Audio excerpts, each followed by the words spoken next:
Hi everyone, and welcome to our latest episode of Talk Pensions and Benefits UK. I'm very excited to be joined today by Girish Menezes, who's the Head of Administration at Premier. We're going to talk around engagement, staff engagement, and everything to do with that. Girish, thank you very much for joining me. How are you doing today? Yep, I'm great, Tom. Thank you. Thank you for inviting me. We're just at the beginning of the second lockdown, so that's an interesting place to be, especially within the pension administration world. But things seem to be going well. And tomorrow's the weekend. There we go. Yeah, tomorrow's the weekend, and I really appreciate Girish taking some time to chat to me today, and hopefully share some really interesting points. So Girish and I, we were having a conversation last week around staff engagement and how do we engage with staff in terms of it all being normal. You know, let's put this, it's difficult to put it to one side, but let's put this pandemic to one side. But we spoke about Premier having such high staff engagement. Are you able to share some figures on that, and then perhaps some insights in terms of why, what you guys have done, and what others could perhaps copy with? Of course, it's really, really important for us. When I joined Premier, I had in fact already got the job, and then Di Smith, who founded Premier, sat down to have a cup of coffee with me, and he told me, he basically said, Girish, I want you to promise me one thing. And I said, what's that, Di? And he said, I want you to look after the employees. That's the single thing I need you to do. And he said, the important thing is if you look after the employees, they look after the members, and, you know, the business will look after itself. And it's very easy to say that, I've told him this, where I took it with a pinch of salt, but now I've been there almost 4 years, and he has backed that statement every step of the way. That's really the way Premier's run, and you can just. It translates in all sorts of little things, in the way we invest in our people, the way we pay people, the way we incentivize people for customer service rather than sales and profitability. It's a completely new way of being. We're constantly doing things for the company, social events. Through the year, we'll have pub quizzes, we'll take people to the theater, go-karting. The company invests so much money in it. It's the one place where, as head of administration, I can take the entire pension administration team out for drinks a couple of times a year. Clearly not during the pandemic, but in normal times. And Di as chairman, Paul Couchman as managing director will be there with us, celebrating pension administration. And pension administration tends to be a bit of a Cinderella business, but that's not the case at Premier, and that's what I love about it. Yeah, no, and that's a really, really interesting point, because it does come from the top down, doesn't it? That, you know, putting that culture into place and not just saying it, but actually backing it up. You know, talk is cheap, but, you know, putting it into practice and allowing people to see that, you know, is worth its weight in gold. When we talk about engaging with staff, how difficult has that been with people now working remotely, given the situation that we're in? What steps have you guys put into place to ensure that everyone still feels engaged, still feels a key part of the team there? That was really, really important for us. Because employee well-being is so important for us, we were really concerned, especially for maybe younger staff who may not have, office facilities. In the early days, we found there were people sitting at dining tables on sofas and working.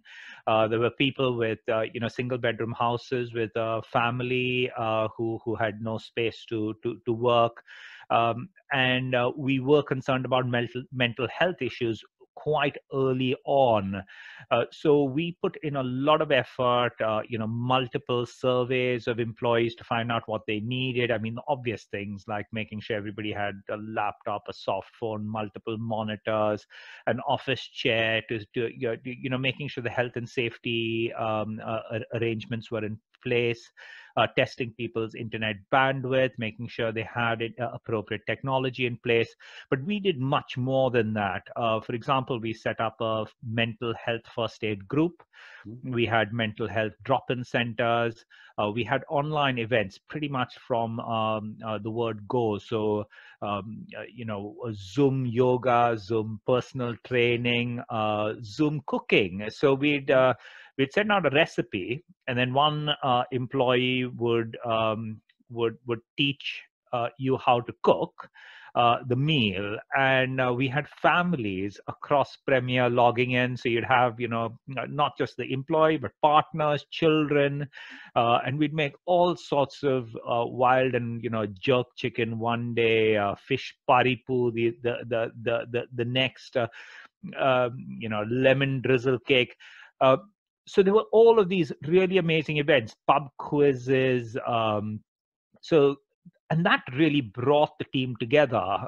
We partnered with a group of psychologists who had videos, an app, a call line where people could call to get support, mental health support. So all of this came together to ensure that employees felt supported through the whole process and continue to do so. And at every step of the way, we've consistently surveyed employees via online means, as well as via Zoom calls, to make sure that everybody continued to feel supported, to check if there were any gaps. Was there anything further we could do? When the first lockdown ended, what did people feel about coming back to office? Between the first and second lockdown, we even encouraged employees to come into office, even for a day or two a week, just in case they were feeling alone. We were really worried about the second lockdown because we knew it was going to happen, sometime in the winter, because it is flu season. So we did expect it. And we realized that if people didn't come to office between the first two lockdowns, they wouldn't see anybody through the winter. And that's dark, and that's cold, and that's wet. So and about maybe 20-25% of our employees took that opportunity to come in. They'd cycle in, they'd walk in, they'd drive in. It got an opportunity for us to meet each other. I was going in at least a day a week to make sure we were engaging. And I think that has made a difference. Yeah. And it's an interesting point that you've just made, because I think it's very wrong to assume that everyone loves working from home all the time. It's great that people have been given that flexibility. And I think a lot of people that we've spoken to, employers and employees alike, have realized that it does work, and there is definitely a balance to be had there. But the balance is the key thing, where going into the office, even if it is once or twice a week, it just offers that, that variety, that change of scenery. You see your colleagues, you see people that are outside your immediate family. It's what we've been doing at Alexander Lloyd for the last couple of months, where we've been going in every other day. So it's great for me because I've seen my colleagues, and we can have a bit of a laugh and a joke, and we can also work a little bit more collaboratively when we're in the office together. We could do one-to-ones and team meetings. But at the same time, I don't think I'd want to return to 5 days a week working from home. So it's striking that balance. In fact, there's been a lot of research in this area. So we did access a lot of research by McKinsey, other consulting firms. We looked at the work being done by IT companies, which theoretically could have all been working from home all of these years, Microsoft, Google. And we noted that they don't. Yeah. In fact, it's quite the opposite. They invest massive amounts of money on huge centers where they they'll bus people in, they give people free breakfast, free dinner, free fruit, sleeping pods, because they want to maximize people working together. And there are two reasons, at least two reasons for that. The first is people are on a bell curve, as they do, where there's a small number of people who actually completely prefer and have the ability to work completely remotely. But on the other hand, you have a group of people who do want to be in office pretty much full time. But the majority in the center actually prefer to work 2 or 3 days a week from office, because they miss the employee engagement. The best ideas happen when people are together. When I spoke to people at Microsoft, their view was, well, actually, if half the team was remote and half the team was in office, meetings weren't as smooth. Either everybody should be remote or everybody should be in office. That's really when it worked best for them. So we really collated all of that information, and that was the basis of our work from home and come back to office policy. Yeah, no, it's excellent. And these studies, and I've seen quite a few of them on LinkedIn. I know you yourself and Premier have shared a few, and there's a lot of articles going around about finding that balance. And, this is what some big companies do, but that can be replicated to medium-sized companies, to small companies. It's just understanding what the staff want and just trying to find that balance. And I suppose on that note, so what have the employees of Premier said then? What is the positive feedback that you've received as a senior manager in terms of the things that you've done well, and perhaps other things that you might look to put into place as we move into 2021? The feedback has consistently been positive. I mean, by and large, our employee engagement score is about 91% when we've measured it independently by third parties. But during this pandemic, actually, employee engagement scores have gone up even further. They're over 95% currently, and it's just this feeling of being supported, the ensuring that there's enough communication so people know what's happening, at every step of the way. They feel supported every step of the way. They know what's expected from them, and that's been a positive. And different people need different things. So I think it's important to realize that everybody is not going to get engaged in the same way, and some people you may not feel the engagement at all. But it's making sure that every employee has access and knows what's available in terms of support, and we've had really positive feedback from employees across the board because of this. And for those that are watching and listening, it was that figure, 95%, that we talked about the other day. That's just remarkable, to be able to say that you've got that level of engagement from an independent company. They've surveyed that level of engagement during a pandemic. I think is absolutely remarkable, and that's what I'm really impressed at, and something that I wanted to talk to you about today. And another point that you mentioned earlier, and I think this could be quite interesting for others to listen to, is you spoke about having employee engagement high. That translates to a better service to members, to clients, to intermediaries that you deal with.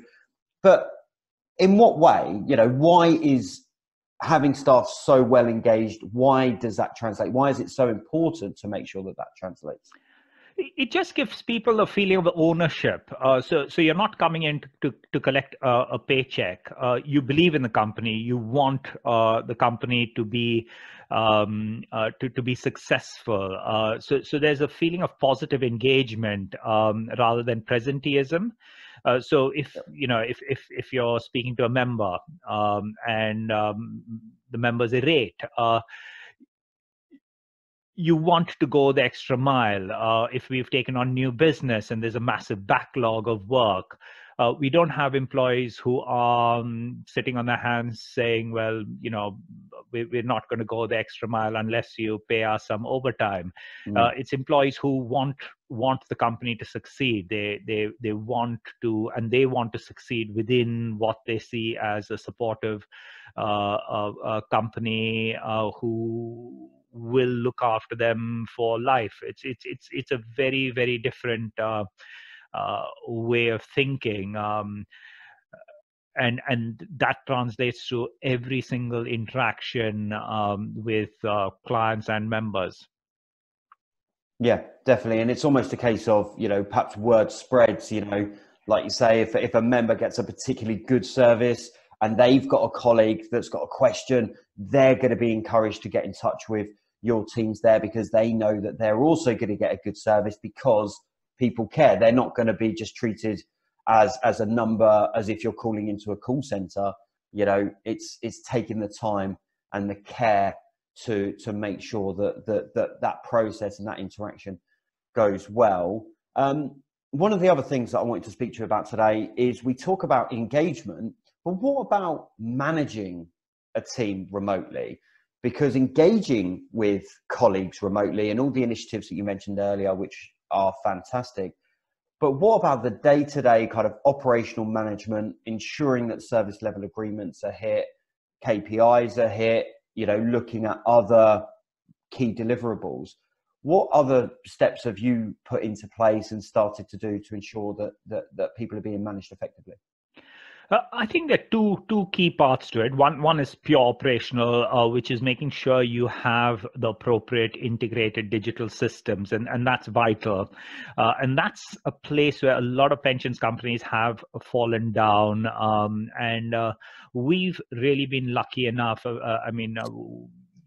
Our board, every single one of them have a pension administration background, which is unusual as opposed to most pensions companies who are run by actuaries. It's a completely different world. They have invested in systems. They have invested in processes. So all of our members' back files are all digital. Our processes are integrated digitally end to end. And as a result, we can map, we can audit, we can track every single transaction, every single case from the moment it touches the system, our company, to when it exits. So I can sit here in North London and I've got my screens in front of me, and I can track exactly what's happening per client, per team, per individual administrator. I get regular reports covering these factors. I can look at it in real time. It gives me predictive analytics. So I can see if there are resourcing issues or if there's a spike in work on a certain team.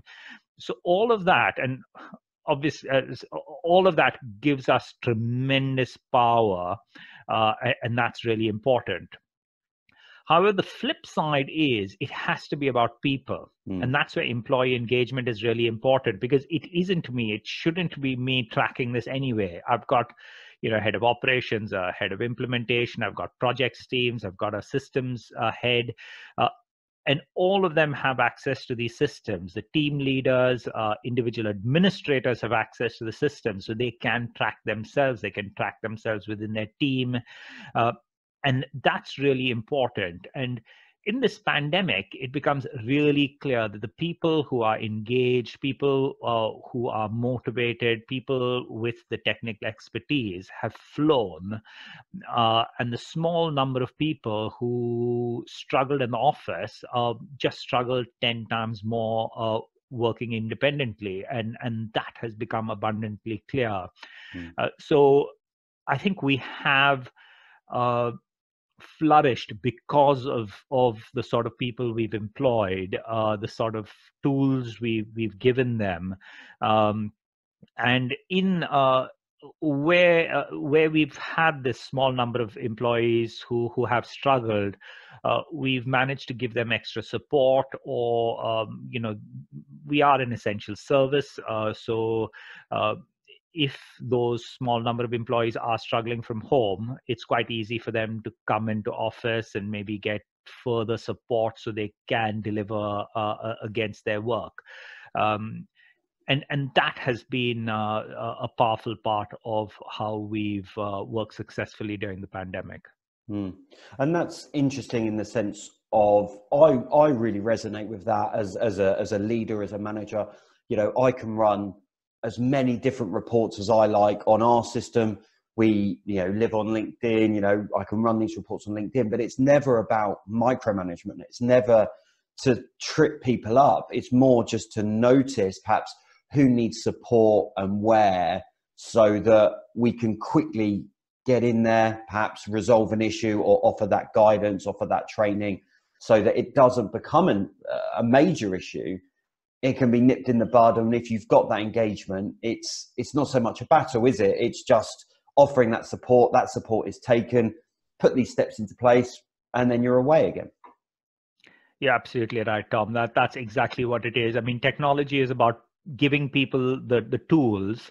It's giving members the tools. Yeah, you know, fortunately, we have excellent member self-service tools. So you know, members can go onto the member website without the use of a password. They can, you know, update their address, request a transfer quote or a retirement quote.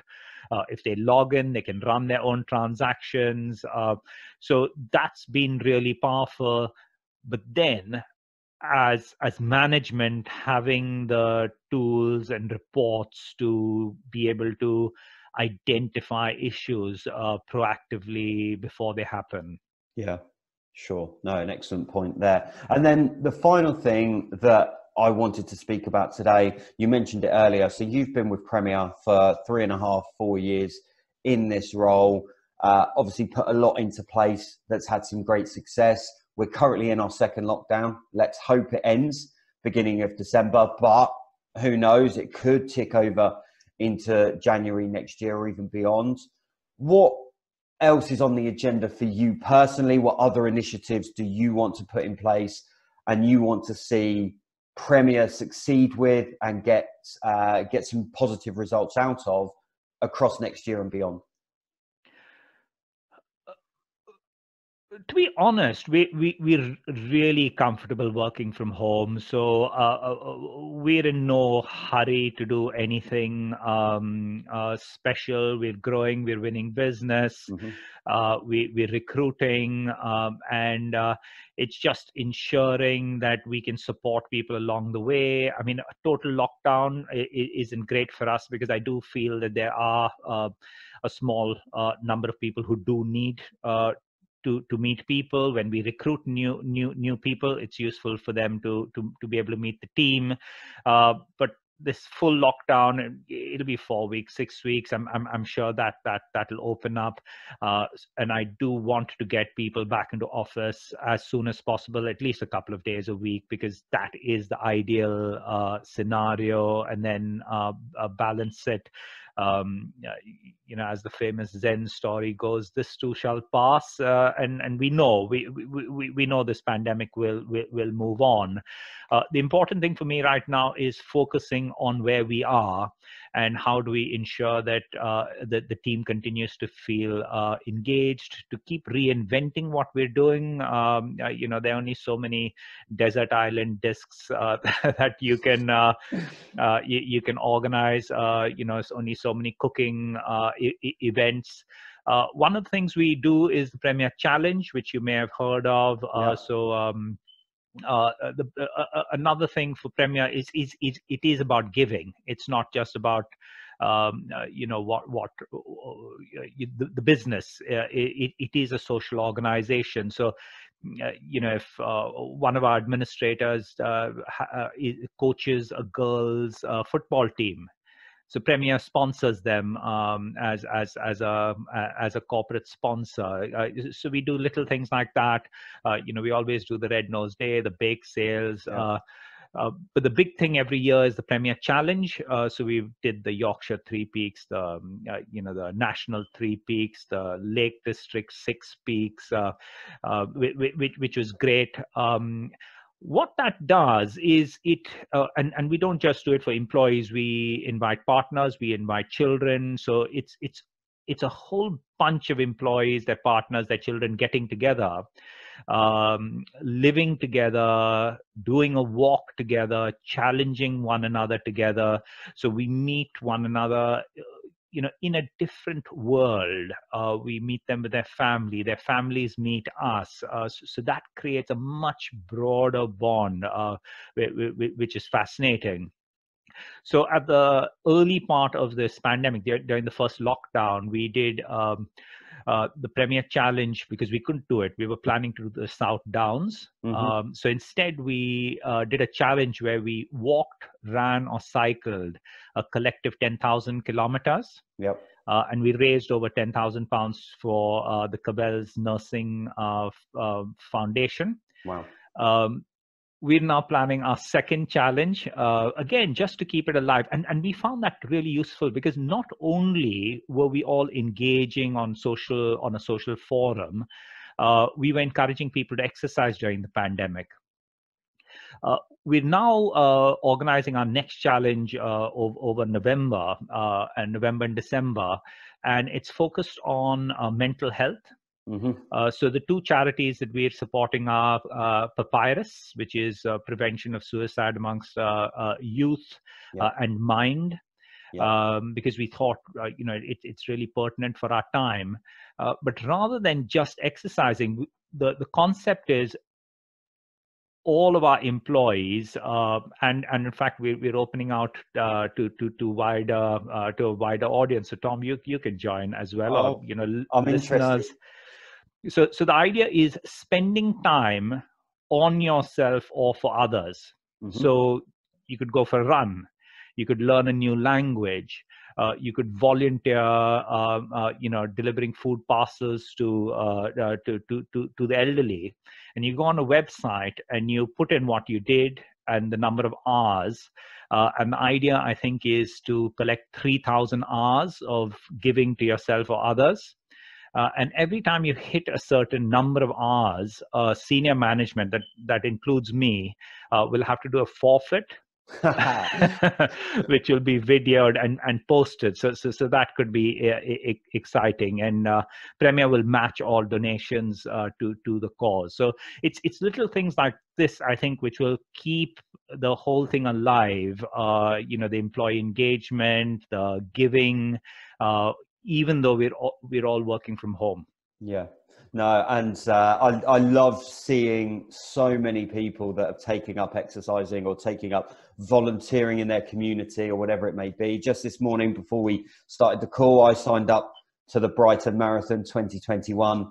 I got into running during lockdown. I've never enjoyed it. Road running, got into it, and now, right, we're gonna do it. We're going to do a marathon. We're going to raise some money, hopefully raise a really good amount of money for some really worthwhile causes. And any way that can be supported and promoted is always going to be a good thing. So I love that. And what I think I love as well, again, seeing all the different examples. You mentioned the cooking show, the yoga, the pub quizzes.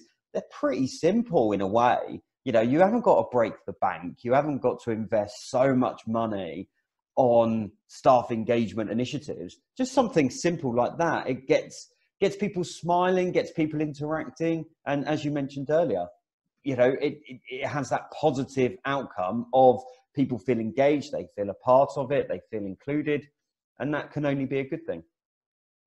No, absolutely. I completely agree, Tom. Brilliant. Well, Girish, thank you so much for joining me today. Hopefully to the people watching and the people listening, they've enjoyed this and they've taken some key points away from it. Until next time, thank you for your time and look forward to speaking to you all soon. Thank you.